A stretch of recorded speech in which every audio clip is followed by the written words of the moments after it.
আসসালামু আলাইকুম। দর্শকের কথা অনুষ্ঠানে আপনাদের স্বাগত জানাচ্ছি।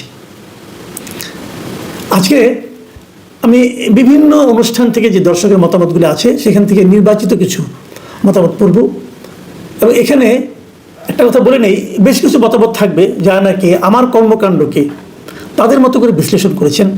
কিছু কিছু আমার প্রশংসাও আছে, সেগুলো ওটা আপনাদের সঙ্গে শেয়ার করতে চাই। আমি প্রথমে যে কমেন্টটা পড়ব সেটা লিখেছেন আব্দুল বাতিন। তিনি লিখেছেন, মাসুদ ভাই একটি সার্কেল চিন্তা করুন যে আমরা আসলে এক চোর থেকে আরেক চোরের দ্বারা শাসিত হচ্ছি। তারেক জিয়া একসময় দুর্নীতির বরপুত্র ছিল, এরপর আসলো শেখ হাসিনা, এরপর ইউরোপ আমেরিকার এজেন্ট, এরপর আবার সেই দুর্নীতির বরপুত্র। আসলে আমরা এক হতভাগা জাতি। আমরা এতই দুর্ভাগ্য জাতি যে আমাদের নেতারা তাদের কৃতকর্মের জন্য দুঃখ প্রকাশ না করে আবার শাসকের চেয়ারে বসতে চায় এবং বসে যায়। এটা নিয়ে আমার আর কোনো কমেন্টের মনে হয় দরকার নেই। জাহাঙ্গীর আলম লিখেছেন, ইউনূস অবশ্যই একটি বাজে নির্বাচন করার অপচেষ্টা চালাচ্ছে। তারেক রহমান তার পাতানো ফাঁদে পা না দিয়ে জাতিকে রক্ষা করবে এই প্রার্থনা করছি।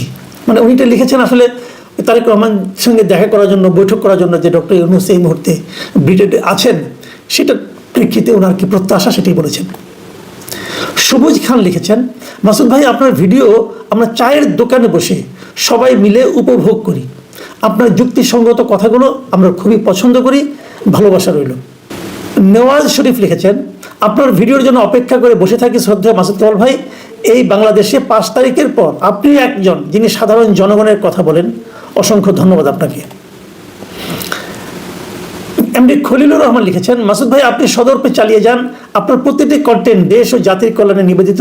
পিনাকির হুমকি তুচ্ছ জ্ঞান করে যে সামনের দিকে এগিয়ে যায় সেরকম অকুতভয় দুঃসাহসী সাংবাদিকতাকে স্যালুট জানাই।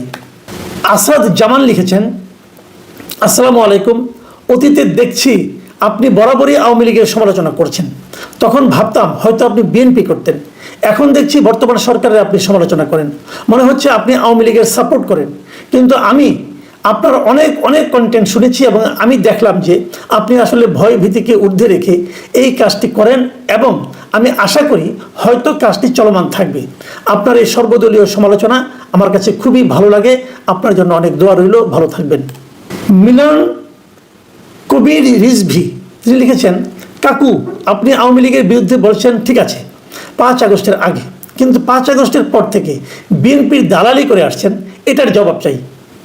যেহেতু উনি জবাব চান হাতে বলি, জিনিসটা হলো এখন আমি বিএনপির দালালি করি না, আমি বিএনপির অনেক কর্মকাণ্ডের অনেক সিদ্ধান্তের সমালোচনা করি। এটা নিশ্চয়ই আপনি শুনেছেন। আপনারা যে কথা বিএনপি যে সমালোচনাটা কেউ করে না, যে তারেক রহমান কেন দেশে আসছেন না, এটার সমালোচনা কিন্তু আমি অনেকবার করেছি।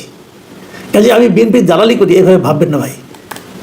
আবুল কালাম লিখেছেন, ইউনূস সাহেব হচ্ছে একটা চাপাবাজ, কারণ আওয়ামী লীগ আর জাতীয় পার্টি ছাড়া নির্বাচন কেমনে পৃথিবীর সুন্দর নির্বাচন হয় এটাই আমি বুঝলাম না।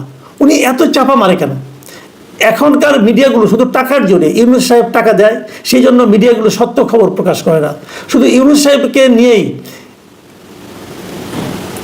আর এনসিপিকে নিয়ে ব্যস্ত থাকে। বস্তুনিষ্ঠ খবর আর আমরা পাই না।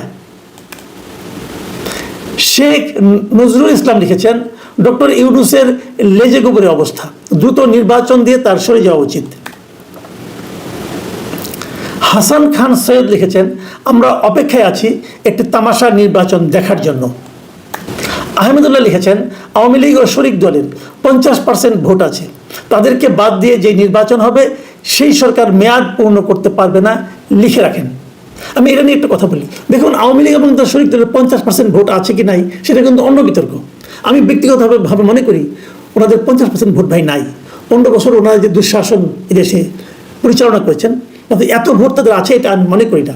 যদিও গত 10 মাসে আওয়ামী লীগের ভোট কিছুটা বেড়েছে, কিন্তু সেটাও এত হবে না। কিন্তু কত পার্সেন্ট ভোট এটা আসলে ইম্পর্টেন্ট না।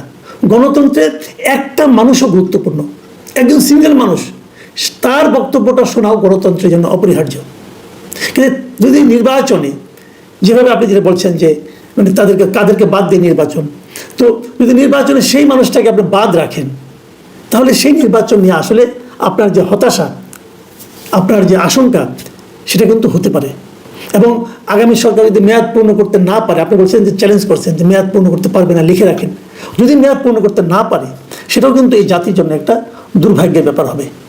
এই কমেন্টে লিখেছেন আবুল কালাম, তিনি লিখেছেন, ভাই আপনারা যতই চাপা মারেন বিদেশি নাগরিক এই দেশ চালাবে না। হাসিনা তো বিদেশি নাগরিক ছিল না, কিন্তু ইউনূস তো বিদেশি নাগরিক, তাকেই এনে তো বসাইলাম। আপনারা এখন আবার বিরোধিতা করছেন কেন? তাহলে হাসিনাই ভালো ছিল এই দেশের জন্য?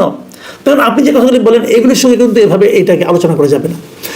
হাসিনা বিদেশি নাগরিক ছিল কিনা, ডক্টর ইউনূস বিদেশি কিনা, হাসিনার পরিবর্তে ইউনূস আনলাম এতে কি খারাপ হয়ে গেল কিনা, বিষয়গুলো এভাবে না।